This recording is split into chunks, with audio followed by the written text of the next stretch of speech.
Emma Walker dragged her feet along the narrow sidewalk of Savannah, Georgia, her body aching from another endless shift. She worked at the butcher counter in a small grocery store, and every day felt like a battle of endurance. Hours on her feet, lifting heavy cuts of meat, wrapping, weighing, and serving without pause. By the time she clocked out, every muscle in her body screamed for rest. Tonight was no different. She stopped briefly at the checkout, bought a loaf of bread, a carton of milk, and after a moment's hesitation, a whole chicken. Maybe, she thought, she would find the energy to roast it tomorrow. Back at her small apartment, Emma set the bags down on the kitchen table and dropped into a chair. For a long minute, she simply sat there, staring at nothing. Her arms and back throbbed. Her head felt heavy, and even the simple thought of standing again made her wince. She glanced at the trash bin by the counter. It was full, pressing up against the lid. She sighed. The garbage needed to go out. The last thing she wanted was another trip outside. Still, leaving it until morning meant waking up to the smell. With another sigh, half resignation, half irritation, she forced herself up, tied the bag, and carried it to the door. The evening was quiet, the kind of small-town stillness that fell over Savannah once the shops closed and neighbors retreated indoors. Emma walked the short path toward the dumpsters behind her building, the plastic bag digging into her tired hand. As she approached, she slowed. A figure sat, slumped on the bench beside the dumpsters. He was a man unkempt and filthy, his clothes stained, his hair matted, his head bowed low as if the weight of the world pressed down on him. The smell reached her first, sour, damp, unmistakably human neglect. Emma froze, startled. Her first thought was one of irritation. A homeless man, here in her neighborhood. She clicked her tongue under her breath. Of course, she muttered, as if we needed that now. In a city as large as Atlanta, seeing the homeless was common enough. But here, in Savannah's quiet residential streets, where everyone knew everyone, it was almost unheard of. The sight of him sitting there, just feet from her building's entrance, made her skin prickle with unease. What if he carried disease? What if he caused trouble? She shook her head, disgust rising in her chest.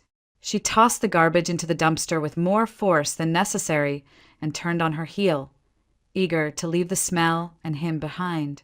But as she passed, something made her glance sideways. Just for a moment, his eyes lifted. They were sunken, ringed with exhaustion, but there was something startling in them, a flicker of depth, of humanity, that didn't match the ragged figure slouched on the bench. Emma's step faltered. She looked away quickly, muttering under her breath, and hurried back toward the stairs. Inside her apartment, she leaned against the door after locking it, pressing her palms against the wood. Why did his eyes linger in her mind? She shook her head, telling herself it was nothing, just exhaustion playing tricks. But as she sat back down at her kitchen table, she couldn't shake the feeling. Who was he? And how had someone like that ended up here, in her small corner of Georgia? The answer lay not in Savannah's quiet streets, but years earlier in another life, before the man had lost everything. His name was Jacob Reed, and once he had been someone entirely different. Years before Emma ever crossed paths with him, Jacob Reed had been a man whose life seemed set for greatness. Born into a modest family in Georgia, with a father who worked long hours in construction and a mother who juggled housekeeping with a part-time job, Jacob grew up knowing that nothing in life came easily. While his older brother followed their father into labor, Jacob's heart was elsewhere. From a young age, numbers fascinated him. Equations, chemical formulas, the quiet thrill of solving problems. Those were his companions long before he stepped foot into a lecture hall. At Georgia Tech, he earned his place not through privilege, but through determination. He supported himself by tutoring, repairing old appliances, even writing lab reports for classmates who lacked his discipline. Nights often found him hunched over textbooks under the harsh glow of library lights, his stomach empty but his mind ablaze. Professors noticed his brilliance, his restless curiosity, and by the time he completed his degree, the university offered him a position as a junior lecturer. For Jacob, that opportunity was more than a job. It was proof that his sacrifices meant something.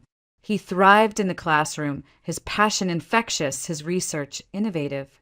He secured a patent on one of his early projects, a device that brought him recognition and a measure of financial independence. By his late 20s, he had purchased a small apartment, furnished it carefully, and for the first time, allowed himself to dream of a family. That dream seemed to take form the day he met Lily. She was a new hire at the university, a young instructor with a quick mind and a smile that lit every room. Their connection was immediate, the kind of spark that left no room for hesitation. Within months, they were living together. Within the year, they married.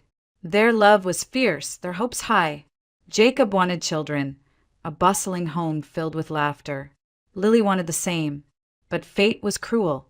Twice, Lily miscarried. Each loss hollowed them, left Jacob clinging tighter, trying to be strong for both of them. Still, they pressed on, telling themselves that time would heal. Then came the diagnosis. The disease struck fast, merciless. Doctors spoke in hushed voices, but the truth was clear. There would be no recovery.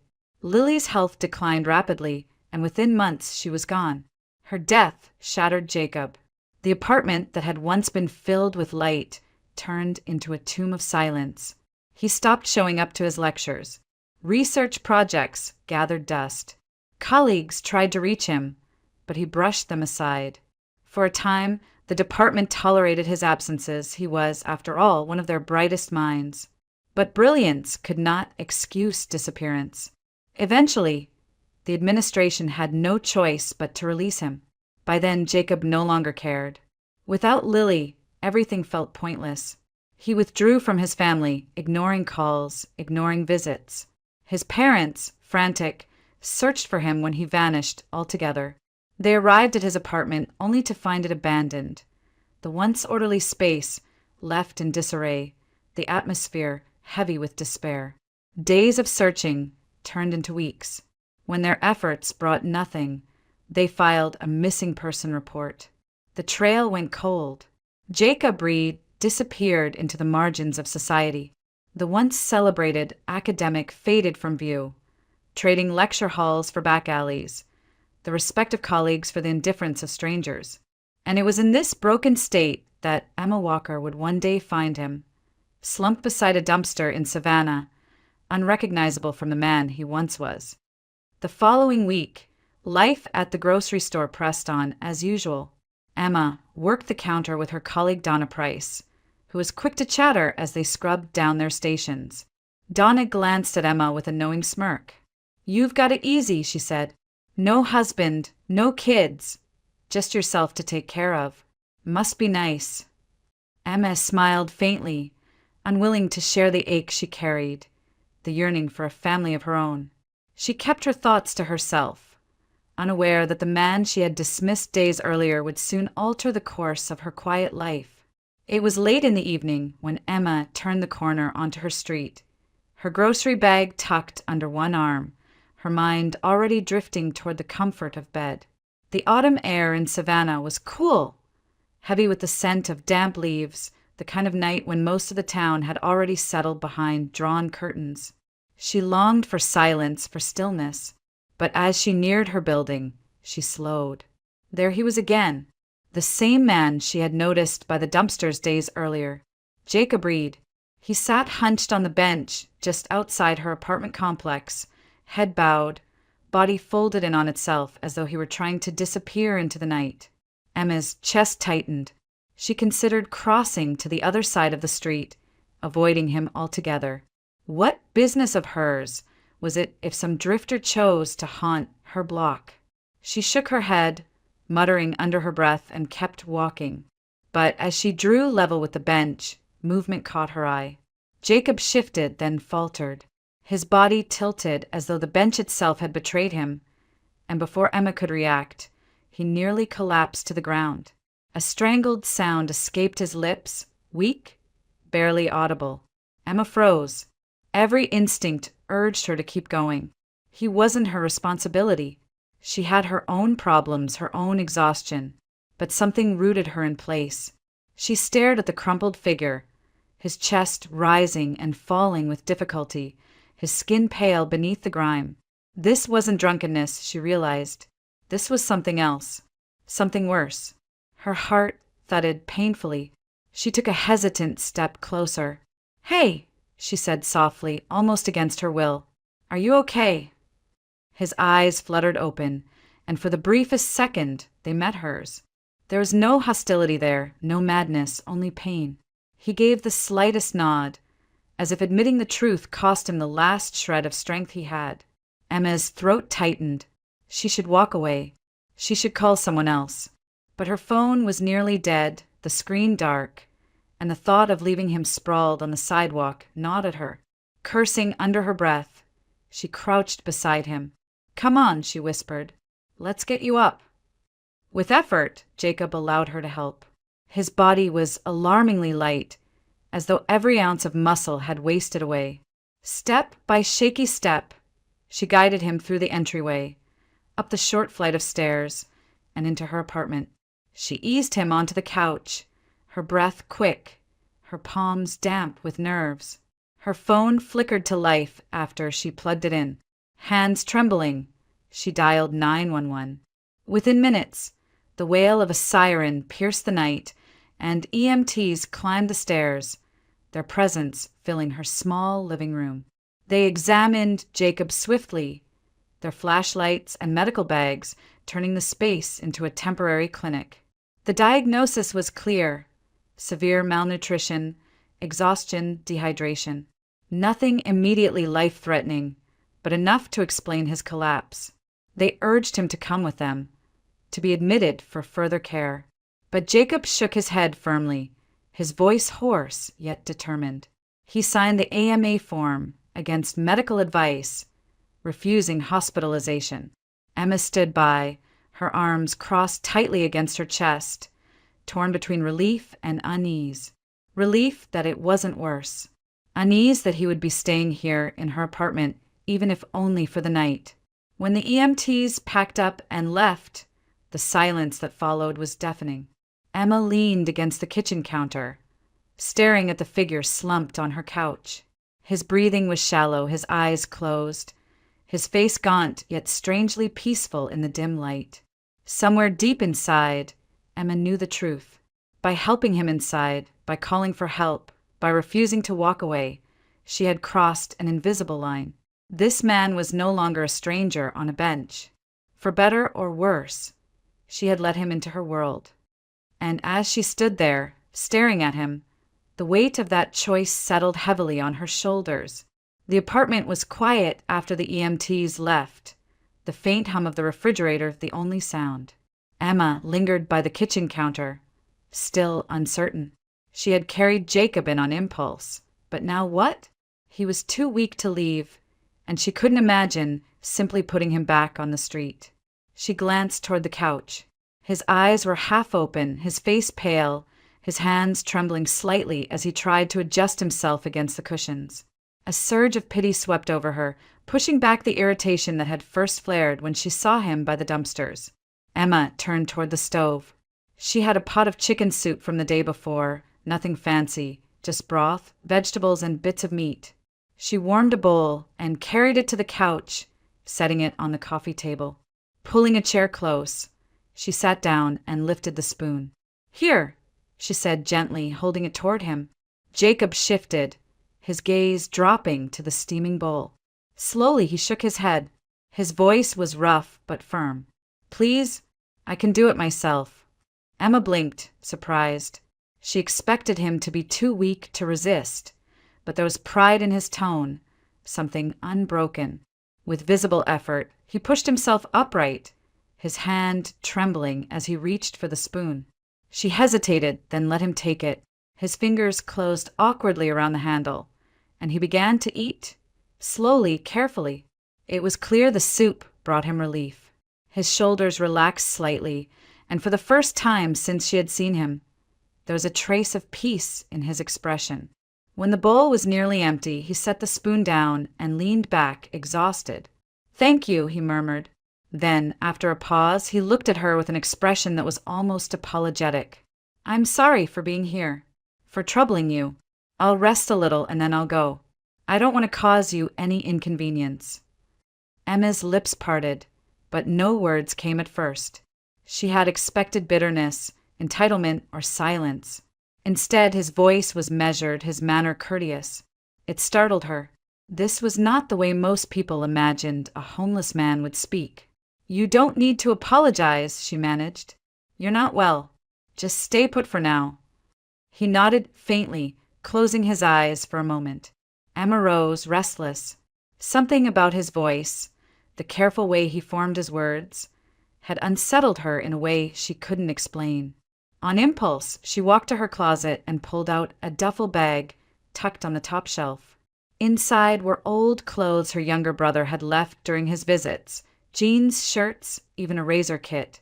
She carried it back to the living room and set it near the couch. "Here," she said quietly, "there are some clean clothes. And a razor if you want. The bathroom's down the hall." Jacob's eyes opened, and for the first time, she saw embarrassment flicker across his face. He looked down at his own grimy hands, at the tattered sleeves of his shirt. "That's generous of you," he said softly. Emma didn't reply. She simply gestured toward the hallway. Slowly, he pushed himself to his feet. His movements were unsteady, but he waved off her instinct to help. "I can manage," he insisted. She let him go, watching as he disappeared into the bathroom. The sound of running water filled the apartment. Emma sat back down, her hands clasped tightly in her lap, her mind racing. Part of her whispered that this was dangerous. She didn't know this man. He could be anyone, a criminal, a thief. What if she was being foolish? But another part of her, the part that had made her stop on the sidewalk and lift him up, couldn't let go of the truth she had seen in his eyes. He was broken, yes, but not beyond saving. Minutes later, the bathroom door creaked open. Jacob stepped out wearing her brother's clothes. They hung a little loose on his thin frame, but he looked transformed. His hair, once matted, was combed back. The beard that had obscured his face was gone, replaced by clean-shaven skin. He looked younger, and though still gaunt, there was no mistaking the quiet dignity that lingered beneath the exhaustion. Jacob shifted uncomfortably under her gaze. "Thank you," he said again, his voice low. "For the meal. For this. I'll repay you somehow when I can." Emma studied him, torn between suspicion and something else she couldn't name. She gave a small nod. "Just rest. That's enough for now." And as he lowered himself back onto the couch, the fragile beginning of trust settled between them. Uncertain, delicate, but real. The days that followed settled into a strange rhythm. Emma found herself doing things she never imagined she would. Cooking extra portions, setting aside medicine, and checking on the man who now occupied her couch.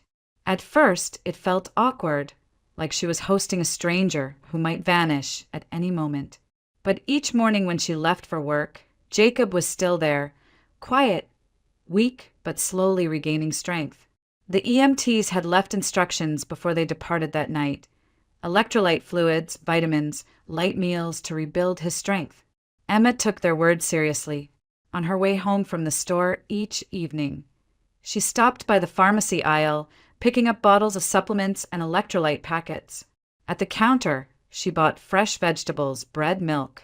Preparing meals no longer felt like a chore done for herself alone. It carried a new purpose.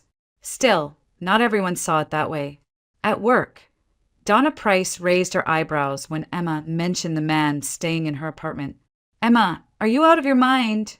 she asked one afternoon as they cleaned their knives at the butcher counter. "You don't know him. He could be dangerous, a thief or worse, and you just let him into your home." Emma bristled, focusing on scrubbing the cutting board. "He was sick, Donna. I couldn't just leave him on the street." Donna scoffed. "That's how people get themselves hurt. You think the world runs on good intentions. Wake up. You've worked too hard to lose everything to some drifter." Emma didn't answer. She had no defense beyond the truth she felt in her gut. that walking away had never been an option. Still, Donna's words lingered.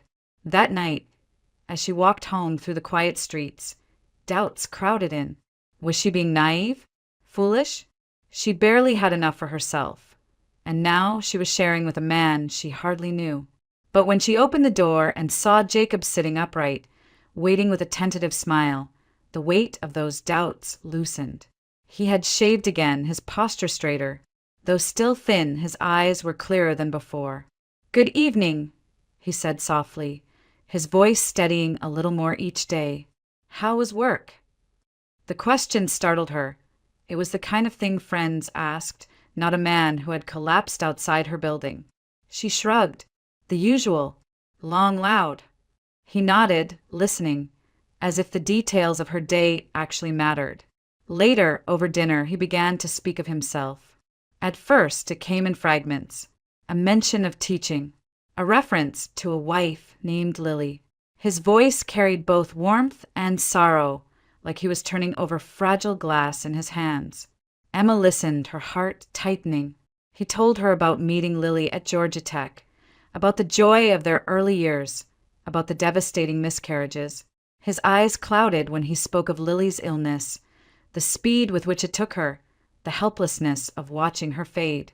His words faltered, but Emma filled the silence with patience, letting him continue when he was ready. When he admitted that he had lost everything afterward, his job, his will to live, his place in the world, Emma felt a lump rise in her throat. She imagined the lecture halls, the students who once looked to him with respect, an empty apartment that had become a monument to grief. "I wasn't strong enough," Jacob whispered. "I thought I could handle it, but when she was gone, it was like the ground disappeared beneath me." Emma reached for her glass of water, her hands trembling slightly. She wanted to tell him he was wrong, that surviving such loss wasn't weakness. But the words caught in her throat. All she could manage was a quiet, "I'm sorry." Jacob gave a faint smile, though it didn't reach his eyes. "So am I." The silence that followed wasn't uncomfortable. It was weighted, fragile, but it carried something new, an understanding that went beyond words. Emma realized then that what connected them wasn't pity. It was recognition. She had spent years longing for someone to care for, someone to build a life with, while he had lost precisely that. Somehow, their broken pieces seemed to fit together in ways neither of them had expected. And though the world outside would never understand, within the walls of Emma's small apartment, a fragile connection had begun to take root. Weeks passed, and with each one, Jacob grew stronger. The hollows beneath his eyes softened, his shoulders straightened, and he began moving around Emma's apartment with more certainty. At first, it was small things, folding the blanket he had used on the couch, rinsing his own dishes after meals. But soon, Emma noticed him sweeping the kitchen floor, fixing a loose cabinet door, even changing a flickering light bulb without being asked. "You don't have to do that," she told him one evening when she came home to find the trash already taken out. Jacob only smiled faintly. "I want to. You've done enough for me. Let me give something back." Despite his gratitude, a quiet tension began to grow.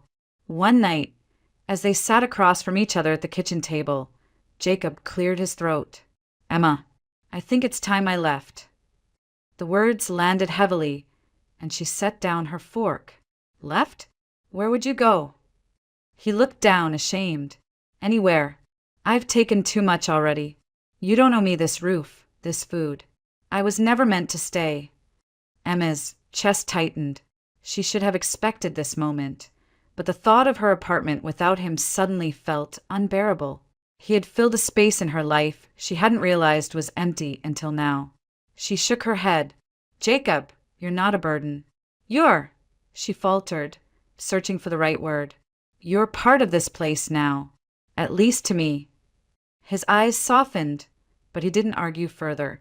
Not long after, Emma found herself doing something she had considered before but never acted on, reaching out. She tracked down a phone number tucked inside a weathered notebook Jacob had carried but never used. It belonged to his parents, The call was hesitant, her voice trembling as she introduced herself. When they arrived days later, the reunion was overwhelming. His mother clung to him as though afraid he might vanish again, tears streaking her face. His father, a man hardened by years of labor, broke down openly in the small apartment, gripping Jacob's shoulders as if anchoring him to the world again. Gratitude poured from them, directed at Emma, who stood quietly to the side, unsure how to respond. "You brought our son back to us," his mother whispered, pulling Emma into an embrace. "We thought we'd lost him forever." For Jacob, that day became a turning point. Surrounded by the warmth of family, something inside him shifted. The fog of despair that had weighed him down for years began to lift. That evening, as the four of them sat together, he spoke of returning to research, not for money, not for recognition, but because it had once given him purpose. "I can't waste this second chance," he said firmly. "Lily would never have wanted that." Emma watched him, pride welling up in her chest. She had seen him at his lowest, broken and hollow, and now here he was, choosing to stand again. In the months that followed, Jacob rebuilt piece by piece. He reconnected with colleagues, revisited old projects, and spent long nights poring over research materials Emma helped him find. The spark that once defined him slowly returned, illuminating the man beneath the scars of grief. Through it all, Emma remained by his side. What had begun as obligation transformed into something deeper. She realized at the night he repaired the old clock that had belonged to her grandmother. He set it on the shelf, hand steady now, and when he looked up at her, she felt a rush of warmth she could no longer deny. He must have felt it too, because his gaze lingered, soft and steady, before he finally spoke. "Emma, I never thought I could feel this again." Her heart answered before her voice did. "Neither did I."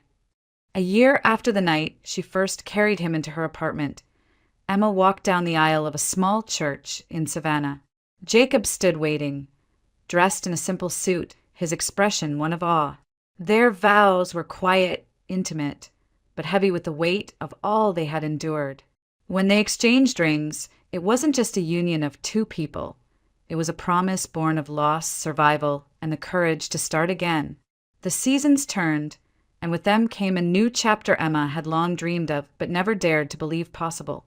In the springtime, she gave birth to a son, a boy with Jacob's steady eyes and her own warm smile.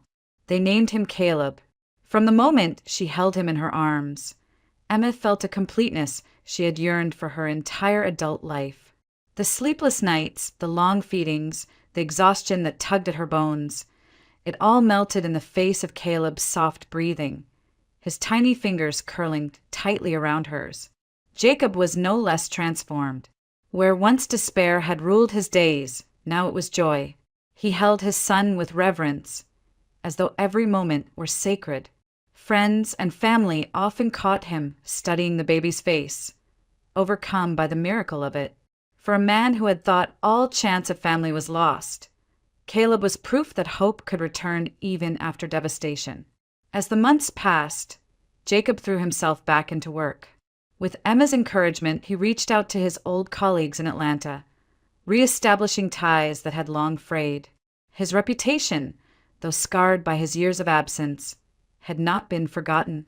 Slowly, he was welcomed back into the world of research. Soon, his projects were once again producing results, and one of his innovations drew the attention of investors. For the first time in years, steady income returned, not just enough to survive, but enough to plan for a future. Emma, too, began to reclaim dreams she had buried. With Jacob's insistence and support, she left her job at the grocery store. The butcher counter that had consumed her youth no longer defined her. Instead, she enrolled at a local college, finally chasing the education she had once thought out of reach. Walking onto campus as a student, books in hand, she felt the thrill of possibility spark inside her.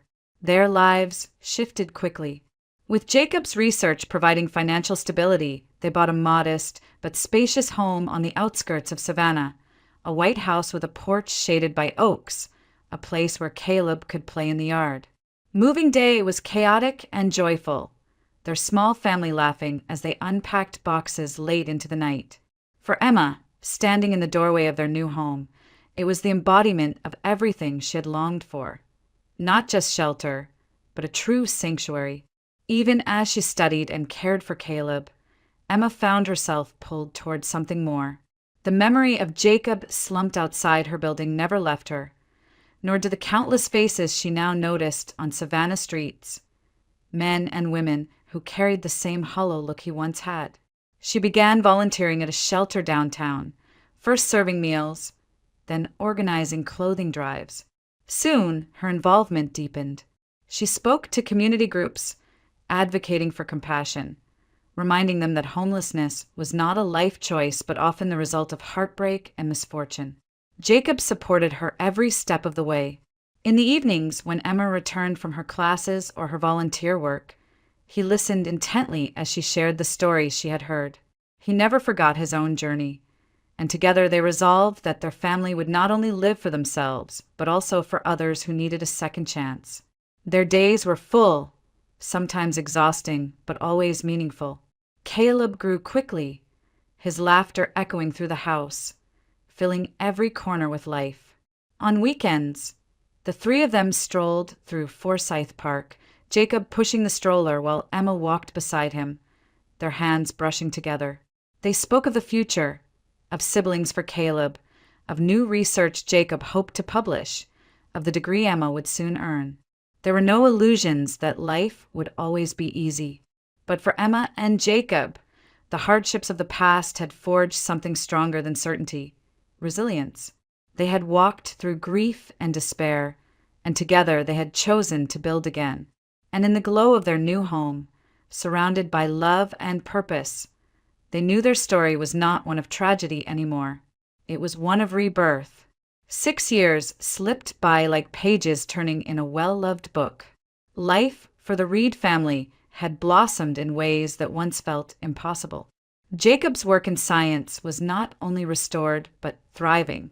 His renewed research had earned recognition again, and though he carried the scars of his lost years, those scars no longer defined him. They reminded him of what had been rebuilt. Conferences, collaborations, published papers, all returned, but this time Jacob balanced them with something greater: the quiet joy of fatherhood and the steady presence of Emma. Emma, too, had transformed. The woman who once trudged home from the butcher counter exhausted and alone was now a college graduate, a community advocate, a wife, and a mother. Her days were full, but never empty. Between raising Caleb, supporting Jacob, and running outreach programs for the homeless in Savannah, she had become known not only as Jacob Reed's wife, but as a woman in her own right, a voice of compassion in their town. Caleb grew in the middle of all this love, his childhood bright and secure. He was a curious boy, always asking questions, forever tugging at Jacob's sleeve for explanations about the stars, about the way plants grew, about anything that caught his imagination. His laughter echoed through their house, filling it with life, a constant reminder of how far they had come. The community had taken notice, too. Stories spread of the family, whose beginning was stranger than fiction. The Miracle family, neighbors called them with affection. Everyone in Savannah seemed to know how Emma had found Jacob slumped by the dumpsters that night, how she had brought him inside, how that single act had changed everything. In a town where gossip traveled fast, theirs became a story not of scandal but of hope, a tale retold in churches, schools, and local gatherings as proof that kindness still mattered. One crisp autumn morning, Emma and Jacob walked hand in hand down the sidewalk, Caleb skipping a few steps ahead with his backpack bouncing against his shoulders. It was his first day at a new grade, and excitement radiated from him. The sun filtered through the Spanish moss hanging from the oaks, casting a golden glow over the quiet street. At the school entrance, Caleb turned and waved. "Bye, Mom." "Bye, Dad." His grin was wide, his eyes alight with confidence. Jacob knelt to adjust the strap of his son's backpack one last time, pressing a quick kiss to his hair, while Emma brushed a hand across Caleb's cheek. Then, with one final glance, the boy darted toward the building, joining the stream of children filing inside. From the window, his teacher paused, watching the family. She smiled to herself, struck by the tenderness of the moment. She had heard whispers of their story, the way Jacob had fallen, the way Emma had lifted him, and seeing them now, standing side by side, it felt like witnessing a miracle in motion.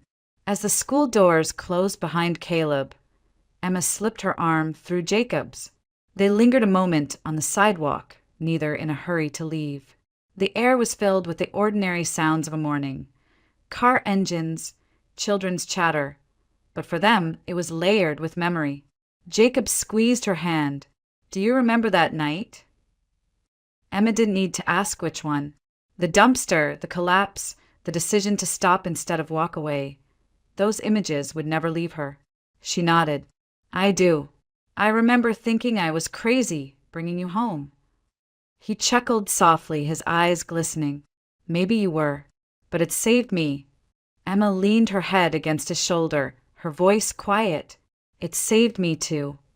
They stood there, side by side, letting the years between then and now wash over them.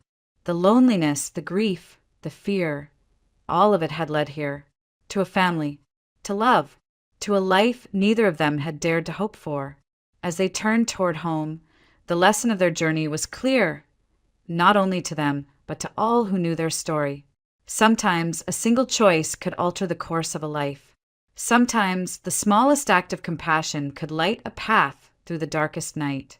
And for Emma and Jacob, that truth had become their legacy. In the end, theirs was not a story about tragedy, though it had begun there. It was a story about what could grow from ashes when kindness was offered freely. A reminder that even in the quiet corners of a small southern town, miracles could unfold, not with spectacle, but with simple, steadfast love. Kindness had saved one life, then two, and in time, it had created a family, and that, more than any invention or accolade, was proof that miracles were real,